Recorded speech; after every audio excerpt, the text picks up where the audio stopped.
شهر رمضان الذي أنزل فيه القرآن. أعوذ بالله من الشيطان الرجيم. يوسف أيها الصديق أفتنا في 7 بقرات سمان يأكلهن 7 عجاف وسبع سنبلات خضر وأخر يابسات لعلي أرجع إلى الناس لعلهم يعلمون. قال تزرعون 7 سنين دأبا فما حصدتم فذروه في سنبله إلا قليلا مما تأكلون. ثم يأتي من بعد ذلك 7 شداد يأكلن ما قدمتم لهن إلا قليلا مما تحسنون. ثم يأتي من بعد ذلك عام فيه يغاث الناس وفيه يعصرون. وہ ساقی جو شاہی دربار میں شراب پلایا کرتا تھا، جب درباریوں نے یا معبرین نے یا مصر کے خواب کی تعبیر بیان کرنے والے بڑے بڑے لوگوں نے بادشاہ کے خواب کو اضغاث و احلام، خواب ہائے پریشاں اور شیطانی خواب قرار دیا، تب اس شخص کو یاد آیا جس کو یوسف صدیق نے اس کے خواب کی تعبیر بتائی تھی اور نجات پانے کی بشارت دی تھی، اور یہ کہا تھا کہ مالک کے سامنے، اپنے بادشاہ کے سامنے میرا ذکر کرنا، لیکن وہ بھول گیا۔ اب اس کو یاد آیا کہ خواب میں ایک شخص ہے، زندہ میں ہے، قید خانے میں ایک شخص ہے جو خواب کی تعبیر کا بہت بڑا معبر ہے۔ چنانچہ اس کو ایک مدت کے بعد یاد آئی بات، وَذَّكَرَ بَعْدَ أُمَّةٍ اے مدت، امہ مانے مدہ، امت کے معنی مدت طویلہ، امت کے کئی معنی میں سے ایک معنی یہ بھی ہے۔ میں آپ لوگوں کو اس خواب کی تعبیر بیان کر خبر کرتا ہوں، آپ مجھے بھیجیے، اجازت دیجیے کہ میں جیل خانہ جاؤں، اور یوں گیا اور یوں آیا۔ جب وہ شخص آیا تو حضرت یوسف سے اس نے خطاب کیا، یوسف ایھا الصدیق، حرف ندا محذوف ہے، یہاں پر منادا مفرد ہے، اس لیے مبنی علی الضم ہے، یا یوسف، اے یوسف ایھا الصدیق۔ حضرت یوسف علیہ السلام کا حلم و بردباری دیکھیے اور ان کا تواضع دیکھیے کہ اتنے سالوں کے بعد وہ آیا تھا، اور جو ذمہ داری یوسف علیہ السلام نے اس کو دی تھی وہ اس کو بھی اس نے پورا نہیں کیا، لیکن یوسف صدیق اس پر خفا نہیں ہوئے، ناراض نہیں، اس کو ڈانٹا نہیں کہ میں نے تم کو کیا کہا تھا اور تم اتنے دنوں کے بعد منہ دکھانے کے لیے آئے ہو، مجھ کو بھول گئے جا کر۔ انتہائی سنجیدگی کے ساتھ اس کی بات سنی اور اس کو جواب دیا، نہیں ٹوکا کہ کیوں تم ہماری بات کو بھول گئے۔ کہا اے صدیق، اللہ اکبر، ایھا الصدیق، اسم مبالغہ کا صیغہ، فعیل، قول و فعل میں سچے انسان۔ افتنا فی 7 بقرات سمان یأکلہن 7 عجاف، ہمیں ایک فتویٰ دیجیے، ایک علم دیجیے، ایک تعبیر بیان کیجیے۔ فتویٰ سے مراد یہاں پر تعبیر، ایک خواب کی تعبیر بیان کر دیجیے کہ 7 موٹی گائے، کہ ان کو 7 دبلی گائے کھا رہی ہیں، اور 7 ہری بڑی بالیاں ہیں، اور دوسری اس کے بالمقابل 6 سوکھی بالیاں ہیں، وہ خرچ یا بسا سوکھی بالیاں ہیں۔ لعلی ارجع الی الناس لعلہم یعلمون، تاکہ میں لوگوں کی طرف پلٹوں اور اس خواب کی تعبیر بیان کر دوں جو اس خواب کی تعبیر کو جاننے کے لیے ہمتاً شوق ہے، انتظار میں ہے کہ کوئی سچی صحیح تعبیر آ جائے اس کی۔ حضرت یوسف علیہ السلام نے خواب کی تعبیر بیان کی، تزرعون 7 سنین دأبا، لگاتار مسلسل 6 سال تک تم لوگ کھیتیاں کرو گے، خوب اچھی کھیتی کرو گے۔ فما حصدتم فذروه فی سنبلہ، تو جب گیہوں کی بالیاں کاٹ لینا تو ان کو ان کے خوشوں میں ہی چھوڑنا، ان کی بالیوں میں ہی چھوڑنا، اس کی تھریسنگ مت کرانا، دانے کو بھوسے سے الگ مت کرنا، بالیوں ہی میں رکھنا۔ الا قلیلا مما تاکلون، مگر اتنا تھوڑا جتنا کھاؤ، اور احتیاط سے کھانا، ضرورت کے مطابق ہی بالیوں کو نکالنا، اس کی مالش کروانا، تھریسنگ کروانا، دانہ نکال کر کے ضرورت کے مطابق کھانا۔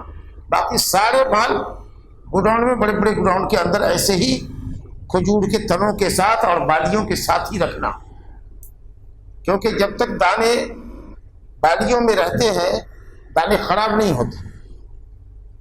جب ان کو صاف کر کے رکھا جاتا ہے تو اس میں گھل لگتا ہے اور ہم کیڑا مار دوا ڈالتے ہیں اس کے اندر، لیکن اگر ایسے ہی آپ نے اس کو ڈالا اور جب ضرورت ہوئی اس کو مالش کر کے نکال لیا دانا ایسے ہی رہے گا آپ کا۔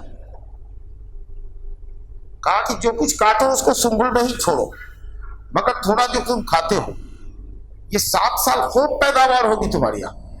ثم یاتی من بعد ذلک سبع شداد، پھر اس کے بعد 7 سخت سال آئیں گے، 7 ایسے سال آئیں گے جو شداد سخت سال ہوں گے، انتہائی سخت ہوں گے، قحط سالی کے دن ہوں گے جس میں انسان اپنے بھوک اور پیاس کی شدت کو پہنچے گا۔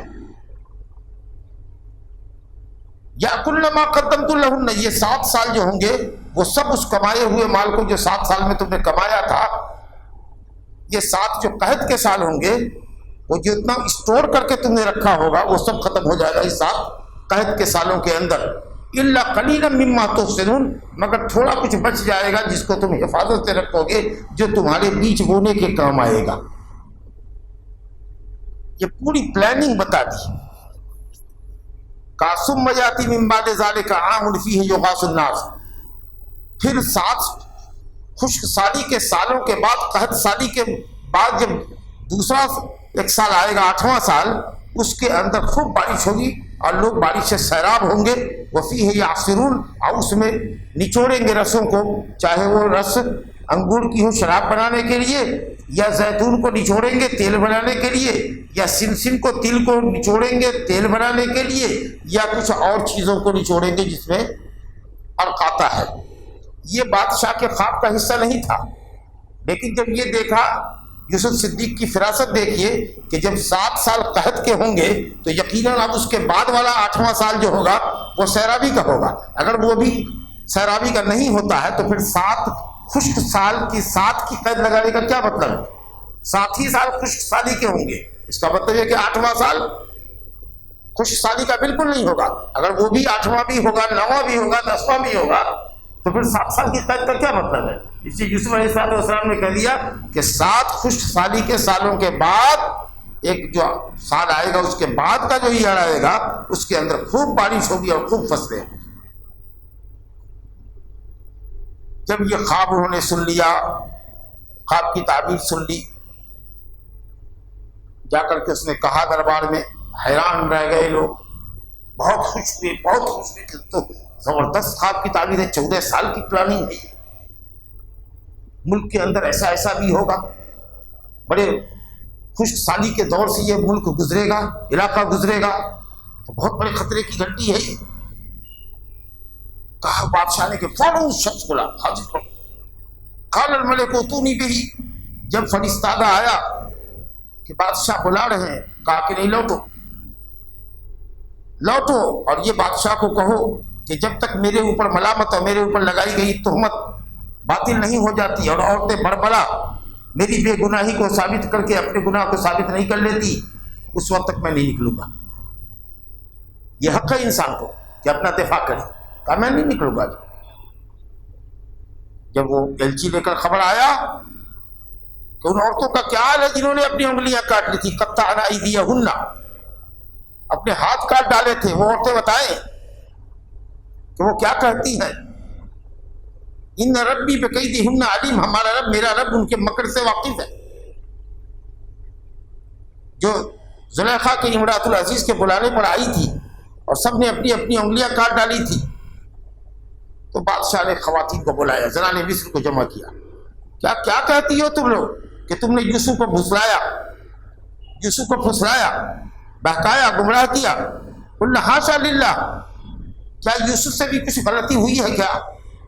کچھ شک اور کچھ تہمت کی سوئی اس کی طرف بھی جا رہی ہے کیا؟ عورتوں نے کہا حاشا للہ، ہرگز، ما علمنا علیہ من سوء، ہم نے ان کے اوپر رتی برابر بھی، ذرہ برابر بھی کوئی بھی شک اور شبہ اور تہمت ہم نے ان کی طرف لگائی نہیں ہے، انہیں ان کی طرف سے ایسا کوئی مظاہرہ ہوا ہے جس سے یہ سمجھا جائے کہ رتی برابر بھی انہوں نے کوئی برا کام کیا ہے یا ان کی طرف سے کچھ پیش رفت ہوئی ہے۔ جب عورتوں نے واضح کر دیا کہ بتاؤ اس مجلس کا کیا حال ہے جس مجلس میں یوسف نکلے تھے اور تم لوگوں نے اپنی انگلیاں کاٹی تھی، کیا وہ بھی تم لوگوں کی طرف مائل ہوا تھا یا اس نے بھی چاہت بھری تمہاری طرف ڈالی تھی؟ کہا نہیں، بالکل نہیں۔ جب زنان مصر نے اپنا پلو جھاڑ دیا تو اب باری تھی امرأۃ العزیز کی۔ قالت امرأۃ العزیز، اس وقت برملا طور پر امرأۃ العزیز نے شاہی دربار میں کہا الآن حصحص الحق، اس وقت حق بالکل کھل کے واضح آ گیا اور مجھے اقرار کرنے میں، اقرار اور اعتراف گناہ کرنے میں کوئی جھجک نہیں ہے کہ انا راودتہ عن نفسی، میں نے اس شخص کو پھسلایا تھا، اس کا کوئی قصور نہیں تھا، انہ لمن الصادقین، وہ بالکل سچا تھا، وہ عفیف النفس تھا، جیسے ہی وہ جسم سے پاک تھا ویسے ہی وہ اپنے نفس سے بھی پاک تھا، استعصم، بچ گیا، معصوم انسان تھا، وہ بالکل سچا تھا، ساری شرارت ہماری تھی، انا راودتہ۔ لیکن میں یہ کہہ دیتی ہوں اس مجلس میں میرا شوہر بھی ہے، وہ یہ جان لے کہ میں نے اس کے ساتھ خیانت نہیں کی ہے، مراودہ کیا تھا، میرے دل میں اس آدمی کو استعمال کرنے کی جستجو اور طلب جاگی ضرور تھی، لیکن میں نے اس کے ساتھ کوئی برائی کی نہیں ہے۔ میرا شوہر جان لے کہ میں نے اس کے فراش کو گندا نہیں کیا ہے، میں نے اس کے بستر کو گندا نہیں کیا، صرف چاہت تھی، پھسلایا تو ضرور تھا لیکن اس کا بستر پاک ہے، میں پاک ہوں۔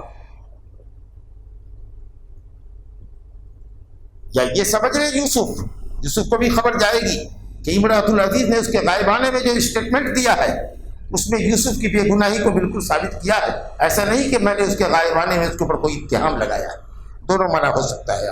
وَإِنَّ اللَّهَ لَا يَهْدِي الْكَيْدَ الْخَائِنِينَ، اور اللہ تعالیٰ خیانت کرنے والوں کے مکر و فریب کو کبھی بھی پسند نہیں کرتا، اللہ تعالیٰ راہیاب نہیں کرتا، کامیاب نہیں کرتا، خیانت کرنے والوں کے مکر کو کبھی بھی اللہ تعالیٰ کامیاب نہیں ہونے دیتا۔ میں نے خیانت کرنی چاہی لیکن خیانت نہیں کر سکی، مراودت رہا، پھسلایا، ہم نے ضرور بہکایا اس کو ضرور، لیکن میں نے خیانت نہیں کی۔ وما ابرئ نفسی، اور یہ ایک فطرت انسانی ہے، میں اپنے آپ کو کہتی ہوں کہ میرے اندر بھی نفس امارہ ہے جو اس کی طرف آ گیا تھا، سمجھا کہ نہیں؟ تو میں اپنے نفس کو بری نہیں کرتی ہوں، انسان کا نفس امارہ بھی اس کے اندر ہے جو برائی کی طرف اس کو آمادہ کرتا ہے، الا ما رحم ربی، مگر جس پر اللہ رحم کرے وہ بچ جائے۔ تو میں اپنے نفس امارہ کا شکار ہوئی اور میرے دل میں غلط خیال اس آدمی کے تئیں آیا، یہ حقیقت ہے، میرا رب مجھے معاف کرے، ان رب غفور رحیم، وہ بڑا بخشنے والا اور مہربان ہے۔ اس عورت نے بالکل وہ اعتراف گناہ کیا اور رب تعالیٰ سے معافی چاہی، اور جو حقیقت تھی وہ بالکل اس نے کھول کر کہہ دیا تھا، اور جو بھی کہا وہ بالکل صحیح کہا اس نے۔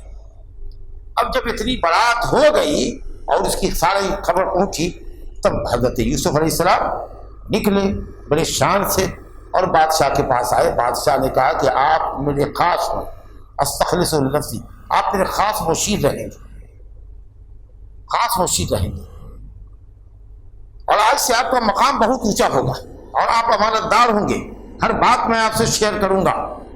حضرت یوسف علیہ السلام نے موقع کا فائدہ اٹھایا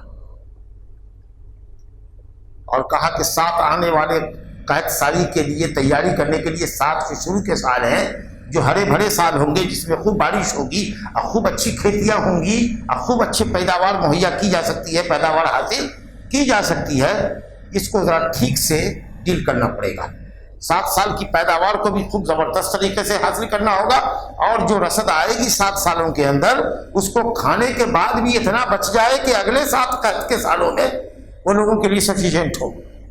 تو اس میں بڑی امانت داری کی ضرورت ہے اور بڑی عقل مندی کی ضرورت ہے اور بڑی حکمت کی ضرورت ہے اور بڑی تدبیر کی ضرورت ہے۔ اس موقع کا فائدہ اٹھانے نے کہا کہ ہو سکتا ہے کہ کوئی جو فوڈ منسٹر ہو، فائنانس منسٹر ہو، وہ معاملہ گڑبڑ کرے گا۔ تو حضرت یوسف صدیق نے بادشاہ سے یہ مطالبہ کر دیا، کہا کہ مجھے آپ زمین کے خزانے کا مالک بنا دیجیے، مصر کے خزانے کا مالک بنا دیجیے، زمین کا معاملہ میرے سر رکھ دیجیے، میں حفیظ ہوں، حفاظت کرنے والا اور جاننے والا ہوں، مجھے خوب پتہ ہے کہ کھیتیاں کیسے کروانی ہیں، زمینوں کے ٹیکس کیسے وصولنے ہیں، کس طریقے سے اپنے خزانے کو بھرنا ہے تاکہ آئندہ کے 7 قحط کے سالوں میں اس کو کرنا ہوگا۔ تو یہ عہدے کی لالچ نہیں تھی، بلکہ دیکھ رہے تھے کہ ہو سکتا ہے کہ غلط ہاتھ میں اگر کسی کے منسٹری ہوگی، فوڈ منسٹری ہوگی، فائنانس منسٹری ہوگی، اور وہ گڑبڑ کرے گا تو ملک کا نظام بگڑ جائے گا اور ہاہاکار مچ جائے گی، پھر لوگ کہاں سے کھائیں گے پیئیں گے۔ اس لیے انہوں نے اپنی کفایت کہ میں اس کے قابل ہوں اور میں امانت دار ہوں اور مجھے خزانوں کو حفاظت کرنے کا طریقہ آتا ہے، یہ خوبی انہوں نے بیان کر دی تاکہ حق بحقدار رسید، یہ عہدہ، یہ منسٹری ایک اچھے آدمی تک پہنچے جو لوگوں کی ضرورتوں کے مطابق معاملے کو ڈیل کرے۔ تو اگر ایسا کہیں ہو، ایسا معاملہ ہو اور دیکھیے کہ امانت ضائع ہونے کا خطرہ ہے، تو آدمی اگر اپنے اندر کفایت اور صلاحیت محسوس کرتا ہے تو اس کو آگے بڑھنا چاہیے، اور یہ کوئی مطلب نہیں، یہ اپنی تعریف نہیں یا عہدے کی طلب نہیں ہے، یہ عین خیرخواہی تھی جو حضرت یوسف صدیق نے ان کے سامنے پیش کی۔ کیا بات تھی! حضرت یوسف کو منسٹری مل گئی، اور پھر اس کے علاوہ تمام منسٹریوں کے اندر بادشاہ کوئی بھی قدم اٹھاتا، کوئی بھی کام کرتا، ان سے ضرور پوچھتا۔ گویا اگر بادشاہ کے بعد دوسرے نمبر کی کوئی شخصیت اگر تھی مصر میں تو وہ حضرت یوسف صدیق کی تھی۔ اب حضرت یوسف کو اللہ کہتا ہے وَكَذَلِكَ مَكَّنَّا لِيُوسُفَ فِي الْأَرْضِ، جس طریقے سے یوسف کی برات اللہ تعالیٰ نے ثابت کر دی، ویسے ہی یوسف کو اللہ تعالیٰ نے زمین میں تمکنت عطا فرمائی، ملک اور حکومت عطا فرمائی، وہ آرام کی زندگی بسر ہونے لگی، خوب اچھے کھانے کھانے لگے، ملک میں جہاں چاہتے تھے آتے جاتے تھے، لاؤ لشکر ان کے ساتھ چلتا تھا، سیکورٹی ان کے ساتھ چلتی تھی، ماشاءاللہ۔ ایک سمجھا کہ نہیں، آپ یہ کہہ لیجئے کہ وائس کنگ جو ہو سکتا ہے وہ وائس کنگ جا رہا ہے، وی آئی پی نہیں، وائس کنگ، بادشاہ کا نائب جا رہا ہے، سیکنڈ بادشاہ جا رہا ہے۔ اتنی حفاظت اللہ تعالیٰ نے اس کو عطا فرمائی۔ مکنّا لیوسف کراؤن پرنس، مکنّا لیوسف فی الارض، کراؤن پرنس ہو گئے۔ ہم نے حضرت یوسف کو زمین میں غلبہ دیا، یتبوأ منہا حیث یشاء، جہاں چاہتے ہیں جا رہے ہیں، جہاں چاہتے ہیں رہ رہے ہیں، محلوں کے اندر رات گزار رہے ہیں۔ نصیب برحمتنا من نشاء، اللہ کہتا ہے ہم اپنی رحمت سے جس کو نوازتے ہیں، ہم محسنین کے اجر کو ضائع نہیں کرتے ہیں۔ گویا کہ حضرت یوسف بڑے احسان کرنے والے انسان تھے، بہت نیک انسان تھے دنیا کے اندر۔ ولا اجر الآخرۃ خیر للذین آمنوا، اور آخرت کا اجر تو بہتر ہے ان لوگوں کے لیے جو ایمان والے ہیں اور جو تقوی والے ہیں۔ اب اس کے بعد انہوں نے سنبھالا معاملہ، قحط کے سال جب آئے انہوں نے بڑے بڑے گوڈاؤن بنائے، سب کو جتنا پیداوار رہی، محصولات رہی، سب آیا، جتنا ٹیکس تھا سب کو وصولا، سب کو ٹھیک سے رکھا۔ اب قحط کے سالوں میں دور تک خبر پہنچی، فلسطین تک پہنچی کہ صاحب مصر میں جو بادشاہ ہے اور مصر میں جو کراؤن پرنس ہے اور جو فوڈ منسٹر ہے وہ اپنے ملک کے لوگوں کے علاوہ اتنا بھی رکھا ہے کہ وہ دوسرے ملک کے اور دوسرے شہر کے لوگوں کو بھی کچھ پیسے دے کر کے کھانے پینے کی اشیاء فراہم کرتا ہے۔ تو اب ظاہر ہے کہ اس قحط کی مار فلسطین میں بھی پڑی تھی، جہاں حضرت یعقوب علیہ السلام اپنے بال بچوں کے ساتھ تھے۔ تو بیٹوں نے کہا کہ ہم جاتے ہیں، کہا ٹھیک ہے۔ جب یہ لوگ آئے وجاء اخوۃ یوسف، اب وہ غلہ لینے کے واسطے آ رہے ہیں مصر فلسطین سے۔ تو جب برادران یوسف آئے اور محل میں گئے جہاں دانا پٹ رہا ہے تو یوسف صدیق نے ان کو پہچان لیا، لیکن وہ لوگ اس کو پہچان نہیں رہے تھے کیونکہ اب تو یہ جوان ہو گئے تھے، کافی عمر ہو گئی تھی، سمجھا کہ نہیں۔ اب تو ہم ایگزیکٹ بتا نہیں سکتے کہ 12 سال کے تھے تو گرائے گئے تھے کہ 7 سال کے تھے تو گرائے گئے تھے، اور اس واقعہ کو کتنے سال ہو گئے تھے، لیکن بہرحال بلوغت کی عمر کو نہ صرف پہنچے تھے بلکہ پختہ بالغ ہو چکے تھے۔ بعض علماء نے کہا کہ کچھ 25 سال کا وقفہ گزرا ہوگا، کسی نے کہا کہ 15 سال کا وقفہ تو کم سے کم رہا ہوگا۔ اب اس میں تو ظاہر ہے کہ یہ بچے کا چہرہ جو ہے جب بالغ ہوگا تو چہرہ کچھ دوسرا ہو جائے گا، سمجھا کہ نہیں۔ لیکن جو بھائی بالغ تھے ان کو تو پہچاننے میں کوئی دقت حضرت یوسف کو نہیں ہوئی، لیکن بچہ اب جو بالغ ہو گیا ہے 20 سال 25 سال کے بعد تو اس کا چہرہ وہ لوگ پہچان نہیں سکے۔ چلیے اچھا ہی ہے، پہچان لیا، سامان دے دیا۔ اس کے بعد پوچھا ہوگا آپ لوگ کہاں سے آئے ہیں، سب کچھ سمجھ رہے ہیں، کہاں سے آئے ہیں، کتنے لوگ ہیں آپ کے گھر میں، ابا اماں ہیں کہ نہیں، انہوں خیریت سے ہیں کہ نہیں۔ اور کون ہے؟ کہا کہ ہم سب تو 10 بھائی ہیں، ایک بھائی میرا چھوٹا والا بھی ہے جو میرا سوتیلا بھائی ہے، بنیامین اس کا نام ہے۔ اچھا اس کو نہیں لے کر آئے؟ اس کو بھی لے کر آتے۔ لا الہ الا اللہ، دیکھتے نہیں میں پورا تول کر کے دیتا ہوں، دلوا رہا ہوں، کچھ بھی کم نہیں کر رہا ہوں۔ وعلیٰ خیر المنزلین، ہم نے بہتر مہمان نواز بھی۔ تم لوگوں کی کتنی ضیافت کی، اللہ جی، ان مکاروں کی ضیافت دیکھ لی۔ حضرت یوسف نے برادروں کے ساتھ کیسا سلوک کیا، عزت کا، اچھی جگہ میں رکھوایا، کھلایا، مہمان نوازی کی۔ کہا دیکھے نہیں میں کتنی مہمان نوازی تم لوگوں کی کری، اور سب مال پورا تول کے دیا۔ ایک اونٹ جتنا وزن اٹھا سکتا ہے اتنا 10 اونٹوں پہ سامان تمہارے لادا ہے۔ یہ تو محبت کی باتیں ہیں، اور آگے چل کے وارننگ ہو رہی ہے، لے کر کے آؤ گے اس کو، یہ تمہارے باپ کے رشتے سے بھائی ہے، سوتیلا بھائی ہوا نا، تم دونوں کی مائیں ہے، وہ جو بچہ تمہارے گھر میں بالغ ہو چکا ہے اس کو بھی لے کے آنا۔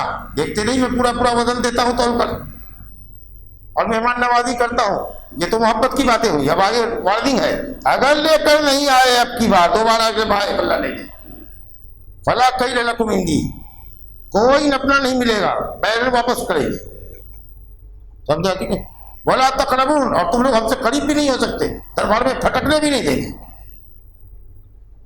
کہا ان لوگوں نے اچھا ہم اس کے باپ کو پھسلائیں گے، باپ تو اس کو کہیں جانے نہیں دیتا ہے، ایسا ضرور کریں گے، کیونکہ یوسف علیہ السلام کے بعد بنیامین ہی ان کے دل بہلانے کا سہارا تھے، اس میں حضرت یوسف کو دیکھتے تھے، وہ ایک سہارا تھا، ایک بیٹا چلا گیا، ایک ہی بیٹا رہ گیا، پھسلانے کی کوشش کریں گے۔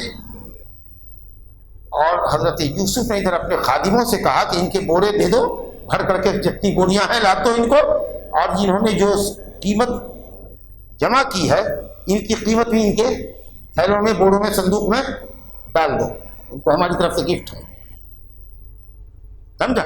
جب یہ جائیں گے وہاں اور جب یہ اپنا کھولیں گے سامان، لعلہم یعرفونہا، تو یہ پہچان جائیں گے۔ کیا پہچان جائیں گے؟ کیا پہچان جائیں گے؟ نہیں، کیا پہچان جائیں گے؟ کہیں گے کہ شاید ہو سکتا ہے کہ پیسہ بھی لینا وہ بھول گیا، ارے یہ کیسا ہم لوگ غلہ بغیر پیسے کے لے کر کے آئے گئے، نہیں بھائی چلو پیسہ واپس کر دیتے ہیں تو پلٹے گا۔ یا ایک تو یہ تفسیر ہے، دوسری تفسیر یہ ہے کہ ہماری احسان کا قائل ہوگا، اور احسان کا قائل ہونے کے بعد احسان شناسی میں، قدر شناسی میں دوبارہ آئے گا، اللہ ہو، یہ زیادہ اچھا مانا، کیونکہ محسن آدمی ہے، احسان کر رہے ہیں، غلے کے ساتھ پیسہ بھی دیا جیسا کہ انہوں نے کہا۔ بہرحال یہ جب اپنے باپ کے پاس لوٹے، کہا ابا اگلی مرتبہ سے مال نہیں ملے گا، اب یہی کھا کے رہنا ہوگا۔ کیوں بیٹا؟ کہا آپ کی تو اب یہ چھوٹے کو بھی بلایا ہے، کہا کہ اس نے خیریت پوچھی تو میں نے کہا کہ بھائی اور رہ گیا ہے گھر پر، کہا اس کو لے کر کے آنا، نہیں تو ایسا نہیں ایسا ہوگا۔ تو باپ نے کہا کہ اب پھر میں تم پر کیسے یقین کروں، کیسے یقین کروں؟ دودھ کی جلی ہوئی بلی مٹھا بھی چھاچھ بھی پھونک کر پیتی ہے، کہاوت ہے نا۔ اب میں کیسے بھروسہ کروں تمہاری اس بھائی کے اوپر، تم پر کیسے بھروسہ کروں؟ لیکن اب جب یہ بات ہے تو چلو اللہ بہتر محافظ ہے، واللہ خیر حافظہ وہو ارحم الراحمین۔ اس کے بعد جب انہوں نے اپنے تھیلے بورے جھولے کھولے اور دیکھا کہ صاحب ہم جو قیمت لے کے گئے تھے وہ بھی ہماری طرف لوٹا دی گئی، کہا اب اس کے آگے کیا چاہیے؟ ارے وہ تو بادشاہ عجیب ہے، اس نے ضیافت بھی کی، غلے بھی پورے تول کے دیے، ناپ کر کے دیے، ہمارے پیسے بھی واپس کر دیے، یہ تو بڑا اچھا آدمی ہے، سمجھا کہ نہیں؟ بابا ہم ضرور جائیں گے اور اپنے اہل و عیال کے لیے رسد لائیں گے، کھانا لائیں گے، نمیر و اہلنا، کھانے پینے کی اشیاء لائیں گے، اور اپنے بھائی کی ایک دم دل و جان سے حفاظت کریں گے، ایک اونٹ کے لد کر کے سامان، اور ہماری اس بھائی کا بھی تو آئے گا، تو اس طریقے سے ہم لوگ کھائیں گے۔ ذالک کیل یسیر، اور یہ جو ہے آسان نپنا ہے، یعنی اس کے لیے آسان نپنا ہے، یا یہ ہے کہ صاحب یوں گئے اور یوں آئے، سمجھا کہ نہیں؟ اور ایک اونٹ کے برابر مل جائے گا مال، یعنی تھوڑا سا وقت لگے گا، بس قلیل مدت میں لوٹ آئیں گے، اور اس کے لیے ایک اونٹ کے برابر بوجھ لاد دینا اور ایک اونٹ پر غلہ لاد دینا، اس کے لیے کوئی مشکل نہیں ہے، یہ کیل یسیر ہے اس کے لیے، اور بہت مختصر سی مدت لگے گی۔ قال لن نرسلہ معکم، کا ہرگز نہیں بھیجیں گے اس کو تمہارے ساتھ جب تک کہ تم پختہ یقین اور وعدہ نہ کرو اللہ تعالیٰ کو حاضر راضی رکھ کر۔ کہ تم اس کو لے کر آؤ گے الا کہ سب مر جاؤ، الا یحاط بکم، سب کو تم لوگ گھیر لے، اب کوئی ہیلا نہ رہے، سب مر جاؤ تو وہی مر جائے گا، لیکن اس کو ہلاک کر دو گے، اس کو چھوڑ دو گے موت کے منہ میں، اصل تم لوگ کھڑا واپس آؤ گے، یہ گوارا نہیں ہے۔ کہا ایسا ہی ہوگا۔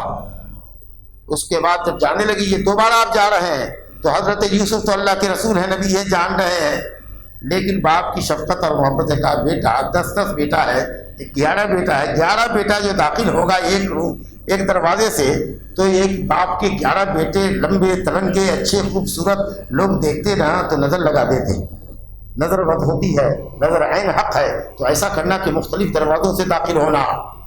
ارے بابا اگر مقدر میں نظر لگنی ہے تو تم 10 دروازے سے داخل ہو جاؤ، کوئی فرق نہیں پڑے گا۔ الحذر لا يرد القدر، کتنا بھی احتیاط کرو جو مقدر میں ہے اس سے تو بچ نہیں سکتے، لیکن شفقت پدری ہے باپ کی، وہ کہہ رہے ہیں کہ جانا تو الگ الگ دروازوں سے جانا، ما وما اغنی عنکم من اللہ من شیء، اللہ نے جتنا مقدر میں کیا ہوگا اس سے بڑھ کے تو کچھ نہیں ہوگا، وہ تو وہی ہوگا، حکم تو اللہ ہی کا چلتا ہے، میرا اللہ پر بھروسہ ہے۔ لیکن یہ ہمارے دل کی اللہ کہتا ہے کہ وہ جانتے تھے ان کے باپ کہ وہ اللہ تعالیٰ کے فیصلے اور تقدیر میں کوئی بھی رد و بدل اس طریقے کو اختیار کرنے سے نہیں آتا ہے، لیکن ایک حاجت، ایک ضرورت، بیٹوں کی محبت اور نظر بد سے بچنے اور بچانے کا ایک جذبہ ایک باپ کے دل کے اندر ہے، یوسف کے دل، یعقوب کے دل میں ہے۔ یہ نہ سمجھنا کہ وہ تقدیر کو نہیں سمجھتے تھے اور تقدیر پر ان کا ایمان نہ تھا۔ وَإِنَّهُ لَذُو عِلْمٍ لِمَا عَلَّمْنَاهُ، ہم نے شریعت کا ان کو علم سکھایا تھا، وہ علم والے تھے، وہ سب سمجھتے تھے کہ تقدیر کے فیصلے کو کوئی ٹال نہیں سکتا ہے، لیکن شفقت قدری تھی اور نظر بد سے بچنے اور بچانے کی ایک ظاہری تدبیر تھی جو انہوں نے اپنے بیٹوں کو سجھائی۔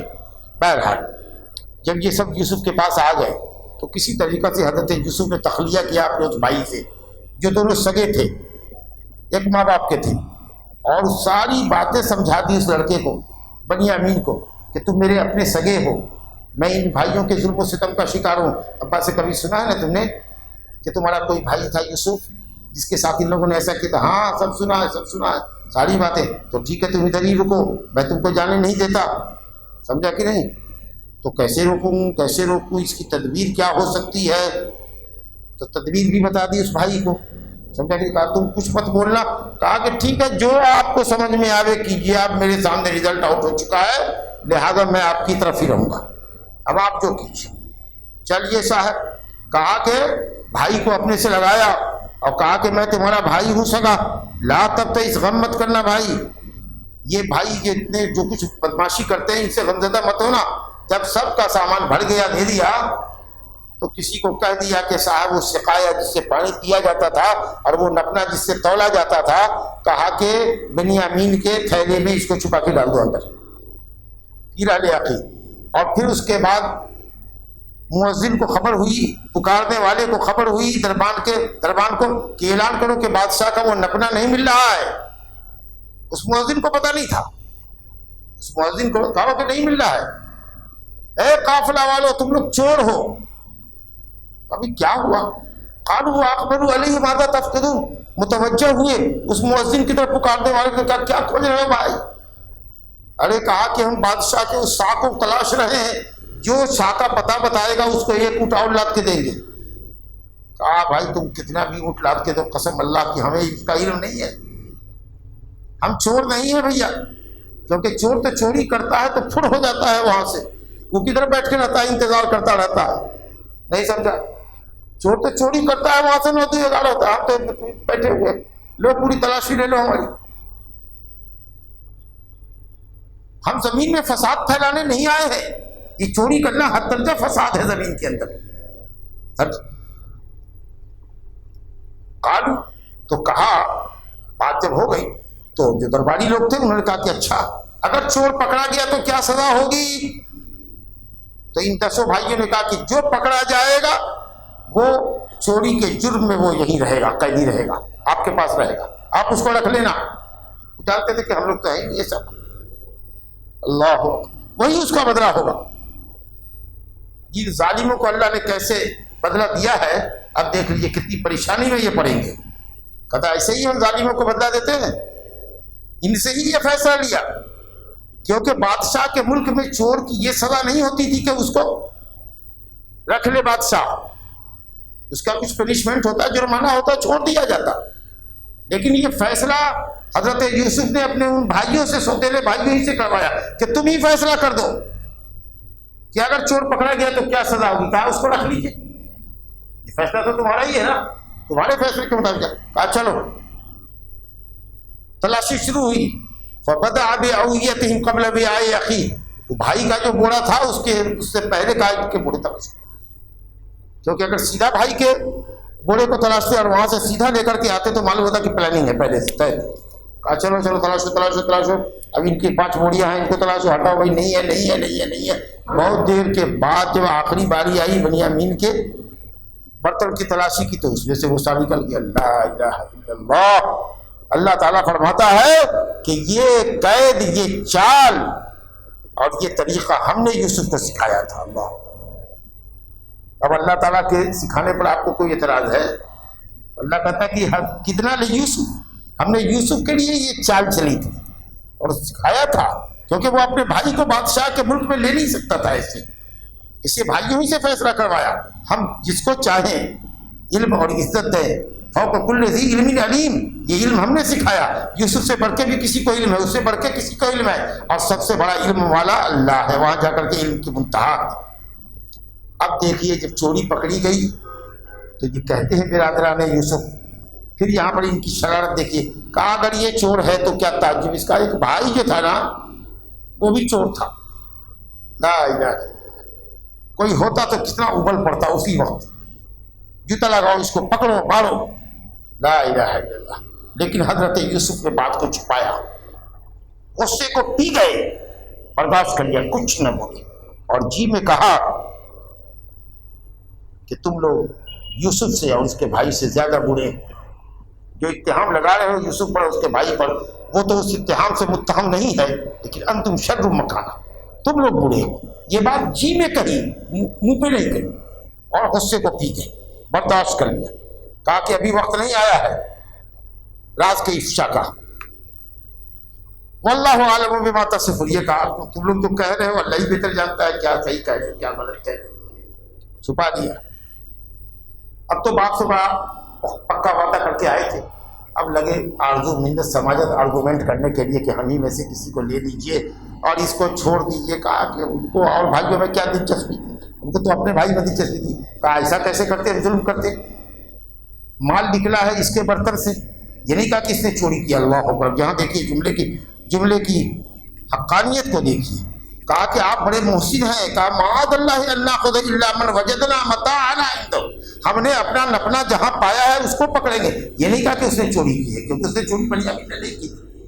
خوبصورت لفظ کا استعمال ہو رہا ہے کہ جہاں ہم نے اپنا سامان پایا ہے ہم اسی آدمی کو لگیں گے. سمجھا کہ نہیں؟ ایسا کیسے کر سکتے ہیں، ہم تو ظالم ٹھہریں گے، ہم ظالم ٹھہریں گے. تم کہتے ہو آپ محسن ہیں. محسن کا یہ مطلب ہے کہ جہاں سے جو چیز نکلی ہے اسی کو پکڑے. اگر دوسرے کو پکڑیں گے تو محسن نہیں رہ جائیں گے، ہم تو ظالم بن جائیں گے. جب کسی طرح کی کوشش کے بعد بالکل ناکام ہو گئے تب سب گئے دسو میٹنگ کرنے کے لیے کہ اب کیا ہوگا بھائی. کہا کچھ بھی کرو بھیا. لیکن بڑے بھائی نے کہا کہ نہ، میں تو سب میں بڑا ہوں، تم سب جاؤ، میں یہیں رہتا ہوں، میں نہیں جاؤں گا. کہو کہ بھائی بھی رک گیا ہے وہاں، بڑا بھائی، اور جا کے ساری حقیقت سنا دینا اور کہہ دا کہ اگر آپ کو یقین نہیں آتا ہے تو بستی والوں سے پوچھے نا جہاں اس بستی سے آیا ہے جو قافلہ. مصر کو بستی کہی جا رہی ہے، القریہ. تو قریہ کا مطلب یہ ہے جہاں آدمی بستے ہوں. مکہ کو ام القریٰ کہا گیا ہے. کہا کہ آپ اس قافلے سے پوچھیے جو قافلہ قریہ سے آیا ہے، ملک مصر سے آ رہا ہے، اس سے پوچھ لیجیے، وہ آپ کو بتائے گا. لیکن حضرت یہاں تو سچے تھے یہ لوگ، پھر بھی چونکہ حضرت یوسف دھوکہ کھا چکے تھے ان سے، یہاں بھی کہتے ہیں کہ نہیں سب تمہاری مکاری ہے، تم لوگ کی مکاری ہے، تم لوگ کی مکاری. بل سولت لکم انفسکم. سمجھا کہ نہیں؟ تم نے وہی کام کیا ہے جو تم نے یوسف کے معاملے میں کوتاہی کی ہے. سمجھا کہ نہیں؟ سولت لکم انفسکم امرا فصبر جمیل. ہم صبر کریں گے، اللہ تعالیٰ تینوں کو لے آئے گا. کتنا یقین ہے. اصل اللہ یاتین بھی جميعا. اب بہم ہے، بہما نہیں ہے. سمجھا کہ نہیں؟ کیونکہ ایک کا تو پتہ نہیں ہے، ایک وہاں ماخوذ ہو گیا ہے اور ایک پکڑے گئے بھائی کے ہمدردی میں اور باپ کے ڈانٹ ڈپٹ سے بچنے کے لیے وہاں اس نے اپنے آپ کو روک رکھا ہے بڑا بھائی، سب کو اللہ تعالیٰ لے آئے گا انہ العلیم۔ اور اس کے بعد وہاں سے مجلس سے بڑے رنجیدہ ہو کے کہا یا سفارا یوسف، آئے افسوس یوسف تو کہاں ہے؟ تو بھائیوں نے کہا کہ بس سٹیا گئے آپ، دے کر کے صرف یوسف، لگتا ہے کہ جس وقت آپ فنا کے گھاٹ اتر رہے ہوں گے یا جس وقت مر رہے ہوں گے نا، اس وقت بھی اگر آپ کو زبان سے کچھ اگر نکل سکتا ہوگا تو صرف یہی نکلے گا کہ یا سفارا یوسف، ہائے افسوس میرا یوسف، تو کدھر ہے بیٹا، یہی نکلے گا۔ ہمیشہ آپ اسی کا ذکر کرتے ہیں، حتیٰ تکون حردن، حتیٰ تکون فانین اور تکون من الحالکین، ہلاکت میں اور فنا کے گھاٹ بھی اتر رہے ہوں گے تو آپ کے زبان پر وہی بیٹا جاری رہے گا، وہی نام آئے گا۔ کہا کہ میں نے تم لوگوں کو کچھ کہا، انما اشکو بثی وحزنی الی اللہ، میں اپنے شدید غم کو اللہ کے حوالے کرتا ہوں۔ تم کہنے بگڑ رہے ہو، ناراض ہو رہے ہو، ہم نے تم کو تو الزام نہیں دیا، چپ ہو۔ ارے تم کیا جانو، میں وہ جانتا ہوں اللہ تعالیٰ کے فضل سے وہ علم ہمیں عطا ہے جو تمہیں عطا نہیں ہے۔ پھر کہا بیٹو جاؤ جاؤ جاؤ جاؤ، خبر لو، دیکھو کہاں ہے، تلاشو ان کو، جاؤ پھر لوٹو، وہیں لوٹو۔ اللہ کی رحمت سے مایوس مت ہو، جس کے پاس امید ہوتی ہے رحمت الہی کی نا، اس کے کام میں نشاط اور رحمت اور پھرتی آتی ہے۔ اب جو نا امید ہو جاتا ہے کہ تب کچھ نہیں ہوگا، اب تو فیل ہو رہا ہے امتحان میں، فیل ہی ہونا ہے بھائی کیا، تو وہ محنت نہیں کرے گا۔ اور جس کی امید لگی ہوئی ہے کہ نہیں میں محنت کروں گا، میں پاس ہو جاؤں گا تو انشاءاللہ وہ محنت اور زیادہ کرتا ہے۔ تو اس لیے کہا کہ اللہ کی رحمت سے مایوس نہ ہو، کیونکہ رحمت سے مایوس تو کافر ہوتے ہیں۔ جس دن رحمت سے مایوس ہو جاؤ گے اس دن تھک ہار کے بیٹھ جاؤ گے۔ کرو کام، محنت کرو۔ جب وہاں گئے اب کی کہا کہ عزیز مصر اللہ مسنا واہلنا الضر، بڑی شدید بھوک اور پیاس کی زندگی اور بڑی شدت کی زندگی ہماری اور ہمارے اہل و عیال کی گزر رہی ہے، فاقہ کشی کی نوبت ہے۔ وجئنا ببضاعۃ مزجاۃ، اور بہت ہی ہلکا سا مال، قلیل مال لایا ہوں، بلکہ یہ کہہ لو کھوٹا سکہ لایا ہوں جو نہیں چلے گا۔ بہت زیادہ گھسنے کے بعد، پہلے دیکھے ہوں گے یہ لوگ، چاندی کا سکہ چلتا تھا تو لے جا کر کے بنیا کی دکان پر دیتے نا، اس کو خوب گھستا، دیکھ کر کہ کالا آ رہا ہے کہ نہیں آ رہا، ارے یہ ٹلہا ہے، ایک نمبر نہیں ہے سکہ، سمجھا کہ نہیں، کھوٹا سکہ تھا نہیں لیتے، بھائی لے لو بھائی، ارے نہیں ہے بھائی چل جائے گا لے لو، اس کی خوشامدیں ہوتی تھی جی۔ کہا کہ جو لے کر کے آئے ہیں نا وہ بہت قلیل مال ہے اور شاید کھوٹا بھی ہے، وہ آپ ہی لے کر کے چلا سکتے ہیں تو چلے گا وہ نوٹ، ورنہ چلنے والا نہیں ہے۔ بضاعۃ مزجاۃ، ردی مال لے کر کے آیا ہوں قیمت میں، لیکن آپ سے گزارش ہے کہ ہم پر صدقہ کیجیے اللہ ہو۔ یہ جو دیکھا تو حضرت یوسف کی آنکھیں بھر گئی، دل میں رقت طاری ہو گئی کہ ہمارے بابا، ہماری ماں یا ہماری خالہ جو بعد میں ماں بنی ہے ہماری، میرے پپا نے شادی کی ہے اور ہمارے بھائی یا ان کے بچے چھوٹے چھوٹے بھی ہوں گے، شیرخوار بھی ہوں گے، روڈوں پہ ان کا یہ حال گانا ہے، کھانے پینے کے بغیر وہ مر رہے، یہ حالت ہے۔ دل بسیج کیا ان کا، ابل پڑے، اور اس کے بعد انہوں نے جب کہا، یہ دیکھیے کتنا ایموشنل یہ سین ہے، کہا کہ او فلن الکیل، پورا تول کے دیجیے اور یہ کھوٹا سکہ ہی صحیح لے لیجیے اس کو، وتصدق علینا، اور ہم پر صدقہ کر دیجیے آپ۔ چلیے سمجھیے گا کہ بے قیمت کے آپ ہم کو دے رہے ہیں، صدقہ دے رہے ہیں۔ جب اس طرح اور اللہ تعالیٰ متصدقین کو اچھا بدلہ دیتا ہے، تو حضرت یوسف نے جہاں بات کو نکالا، حل علمتم ما فعلتم بیوسف واخیہ، تم جانتے ہو نا کہ تم نے یوسف کے ساتھ اور اس کے بھائی کے ساتھ کیا کیا، اذ انتم جاہلون، یہ اس وقت کی بات ہے جب تم جاہل تھے، ناواقفیت میں کیا ہوگا۔ لیکن یہ عذر تلاش رہے بھائی کا، جان بوجھ کے کنویں میں گرانے والے مارنے والے کو کہہ رہے ہیں کہ تم جاہل نادان رہے ہوگے، یا یہ کہہ لیجیے کہ ظلم تو کیا تھا، لیکن ظلم تو جاہل اور نادان ہی کرتا ہے، پڑھا لکھا عقل مند کم ظلم کرتا ہے جان بوجھ کر کے۔ تو یہ بھی ہو سکتا ہے کہ عذر میں پیش کر رہے ہیں یہ بات، یا ہو سکتے ہیں کہ ڈانٹ میں کہہ رہے ہیں جاہلوں، تم نے جاہلوں جیسا طریقہ اختیار کیا تھا۔ اب جو اس آدمی عزیز مصر سے پہلی مرتبہ جو یوسف کا نام سنا تو چونکے، اور اس کے بعد کہا قالوا انک لانت یوسف، آپ ہی یوسف ہے؟ کہا جی میں ہی یوسف ہوں، میں ہی یوسف، جس کو اللہ رکھے اس کو کون چکے، وہذا اخی، اور یہ جو ہے جس کو میں نے رکھا تھا یہ میرا بھائی ہے نا، سگا تو آپ تو جانتے ہی ہیں، قد من اللہ علینا، اللہ نے ہم پر کتنا بڑا احسان کیا ہے، کس مقام تک پہنچایا ہے اور آپ لوگوں کو ہمارے پاس لے آیا ہے۔ اصل میں ہے کہ انہ من یتقی و یصبر، جو تقوی اختیار کرتا ہے، گناہوں سے بچتا ہے اور مشکلات زندگی کے اوپر صبر کرتا ہے اور اللہ تعالیٰ کی بندگی پر ہونے والی تکلیفوں پہ صبر کرتا ہے، اللہ تعالیٰ محسنین کے اجر کو ضائع نہیں کرتا۔ کہا قسم اللہ کی اللہ نے آپ کو تو بڑی عزت آپ کو عطا فرمائی۔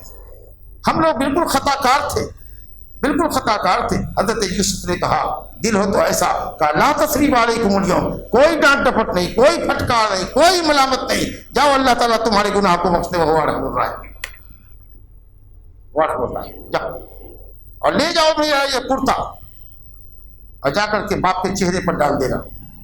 اس کی آنکھیں جو رو رو کر کے میرے فراق میں اندھی ہو گئی ہیں، سجھائی نہیں پڑتا اس کو، وہاں آ جائے گی واپس، کیونکہ یوسف کی محبت رگوں پہ میں سمائی ہوئی تھی، دل کے کونے کونے میں تھی، اور جب دل ہی سوکھ گیا تھا ان کا غم کے مارے تو آنکھ کی روشنی سوکھ گئی تھی۔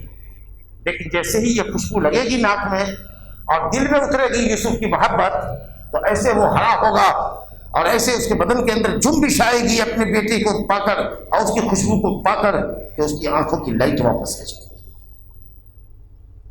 یہ وہ جذبات ہے جس کو ہم الفاظ کا جامع نہیں پہنا سکتے۔ کہا لے جاؤ یہ قمیص اور ابا کے چہرے پہ ڈال دینا، وہ بصیر ہو جاتے، بینا ہو جاتے، اور سب پورے بال بچے کو اٹھا کر کے لے آؤ ادھر، جتنے سب کے بچے ہیں تمہارے سب مصر میں آؤ اور ٹھاٹ سے رہو۔ جب قافلہ وہاں سے نکلا ہے تو یوسف کو خوشبو لگنے لگی ہے، یعقوب علیہ السلام کو بیٹے کی خوشبو لگنے لگی۔ اللہ اکبر، کنویں میں گرایا تھا، 3 میل کی دوری پر یا 9 میل کی دوری پر کنواں رہا ہوگا تو بیٹے کے فراق کی خوشبو اور غم کی بدبو نہیں لگی، لیکن آج مصر سے فلسطین میں قافلہ چلا ہے اور خوشبو لگ رہی ہے۔ گہے بر تار میں اعلیٰ نشیرم، گہے بر پشت پائے خود نبیرم، کبھی تو آدمی بہت دور کی دیکھتا ہے اور کبھی پیچھے کے پیچھے کی بات نہیں جانتا، نہیں دیکھ پاتا۔ اللہ کی قدرت۔ باپ نے کہا کہ مجھے یوسف کی بو آ رہی ہے، خوشبو مل رہی ہے، پھر لوگوں نے کہا لولا تو فندون، کاش کہ تم لوگ یہ نہ کہو کہ بڑھوا سٹھیا گیا ہے، اگر اس سٹھیایا ہوا نہ کہو تو مجھے یوسف کی خوشبو لگ رہی ہے، بھینی بھینی آ رہی ہے۔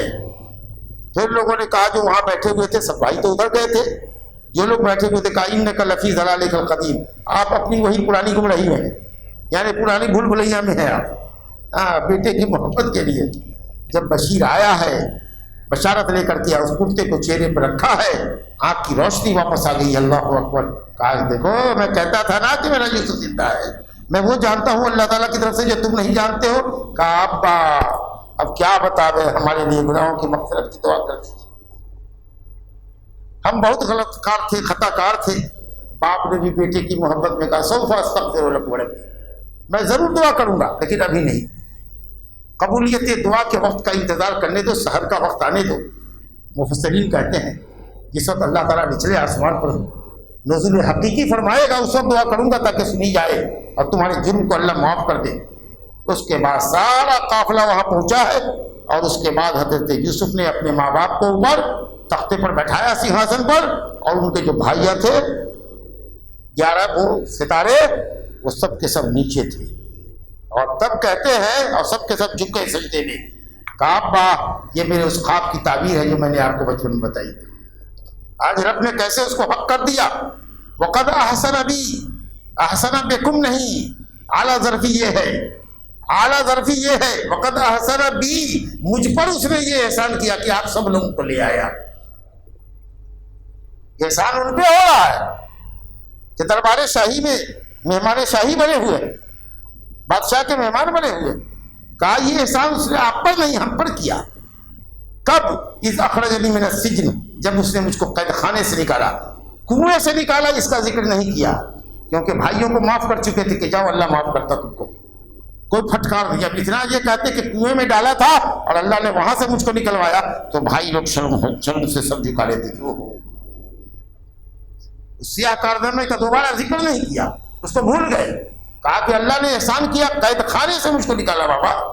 وَجَاءَ بِكُم مِّنَ الْبَدْوِ، اور آپ کو بدوی سے دیہاتوں سے لے کر کے آ گیا۔ اصل میں کوئی بھی نبی دیہات سے نہیں آیا ہے، اسی میں سورہ میں لکھا ہوا ہے وَمَا أَرْسَلْنَا مِن قَبْلِكَ إِلَّا رِجَالًا نُوحِي إِلَيْهِم مِّنْ أَهْلِ الْقُرَىٰ، سارے نبیوں شہر سے ہوتے تھے، دیہاتی بچڑ ہوتے ہیں، اجڑ ہوتے ہیں، سمجھا کہ نہیں؟ بیوقوف ہوتے ہیں، شہری پڑھے لکھے ہوتے ہیں، تہذیب یافتہ ہوتے ہیں، تب یہ جاءکم من البدو، کیا مطلب اس کا ہوا؟ حضرت یوسف علیہ السلام حضرت یعقوب شہر میں تھے، لیکن بعد میں کسی وجہ سے انہوں نے دیہات میں سکونت اختیار کر لی تھی، سمجھا؟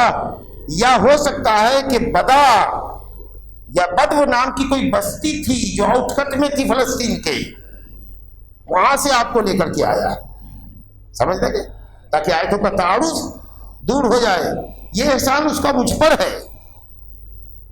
من بعد ان نزغ الشیطان بینی و بین اخوتی، شیطان نے میرے اور میرے بھائیوں کے درمیان اختلاف ڈلوا دیا، بھائیوں کے درمیان ڈلوایا، میرا کیا معاملہ تھا، لیکن اپنے کو بھی اس جرم میں شریک کر رہے۔ جی تواضع کی انتہا۔ ان ربی لطیف لما یشاء، اللہ تعالیٰ بڑا لطف و کرم کرنے والا ہے۔ دیکھیے تو کیسا لطف ہوا ہے، کیسے ہم آپ سے جدا ہوئے، کہاں ہم قید خانے میں 7 سال رہے، پھر کیسے آئے، کیسے حالات پیدا ہوئے، اور آپ کیسے سب آ گئے، پورا خاندان میرے سامنے ہے۔ انہ هو الحکیم العلیم۔ اور رب تعالیٰ سے دعا کی کہ اللہ زمین و آسمان کے بنانے والے مولا، دنیا میں تو نے اتنی عزت دی ہے، بادشاہت دی ہے، بڑا مقام دیا ہے، بادشاہ کا پرنس بنا دیا ہے، ہم کو کراؤن پرنس بنا دیا ہے، بادشاہ ہر معاملے میں مجھ سے مشورے کے بغیر ایک قدم نہیں آگے چلاتا، لیکن مجھے اسلام پر رکھ، اسلام پر موت دے، تب سمجھیں گے کہ کامیابی ہے۔ اگر ساری دنیا بھی کسی کے قدموں پہ ڈھیر ہو جائے، لیکن اگر موت اسلام پہ نہ آئے تو بیکار ہے۔ اس لیے دعا کریں توفنی مسلمن، اسلام پر موت ہم کو دینا، والحقنی بالصالحین۔ اللہ کہتا ہے ذالک من انباء الغیب نوحی الیک، یہ غیب کی خبریں ہیں نبی جو ہم نے آپ کی طرف وحی کی ہے، یہ دلیل ہے اس بات کی کہ آپ اللہ کے سچے رسول ہیں۔ آپ نبی امی جو لکھنا پڑھنا نہیں جانتے، دنیا کے کسی معلم کے سامنے آپ نے زانو تلمس طے نہیں کیا، یہ یوسف کا اتنا واقعہ ڈیٹیل کے ساتھ، اس تفصیل کے ساتھ ایک نبی ہی کر سکتا ہے جس کے اوپر اللہ نے وحی کی ہو۔ یہ زندہ ثبوت ہے کہ آپ اللہ کے نبی ہیں، آپ نے کسی سے پڑھا نہیں ہے۔ اتنی باتیں ہیں جو یہودیوں کو بھی پتہ نہیں، عیسائیوں کو بھی پتہ نہیں۔ وما کنت لدیہم، اے نبی آپ اس وقت نہیں تھے جس وقت ان کے برادران یوسف اتفاق کر رہے تھے ایک امر پر۔ کس امر پر؟ اس کو کنویں میں ڈال دینا ہے، مکاری کر رہے تھے۔ وما اکثر الناس ولو حرصت بمؤمنین، لیکن اے نبی آپ کی حرص کے باوجود بھی دنیا کی اکثریت ایمان نہیں لائے گی۔ توحید ربوبیت کو تو مانتے تھے مکہ والے کہ اللہ خالق ہے، راضی کا مالک ہے، لیکن ایک معبود حقیقی نہیں مانتے تھے۔ تو جب تک آدمی توحید ربوبیت کے ساتھ توحید الوہیت کا قائل نہ ہو، اس وقت تک وہ مومن نہیں ہو سکتا۔ اور اس کے بعد پھر اللہ تعالیٰ نے ڈھارس بدھائی ہے اپنے نبی کی کہ سائر مشرکین کے حال یہ ہے کہ یہ بہت ساری آیتوں سے گزرتے ہیں، زمین و آسمان میں بہت سی اللہ کی وحدانیت کی نشانیاں دیکھتے ہیں، لیکن اس کے اوپر اندھے ہو کر گزر جاتے ہیں۔ اے نبی آپ اپنی دعوت کا کام کرتے رہیے، دعوت کا کام علم اور بصیرت کی روشنی میں، کتاب و سنت کی روشنی میں لوگوں کو اللہ کے دین کی طرف بلانا۔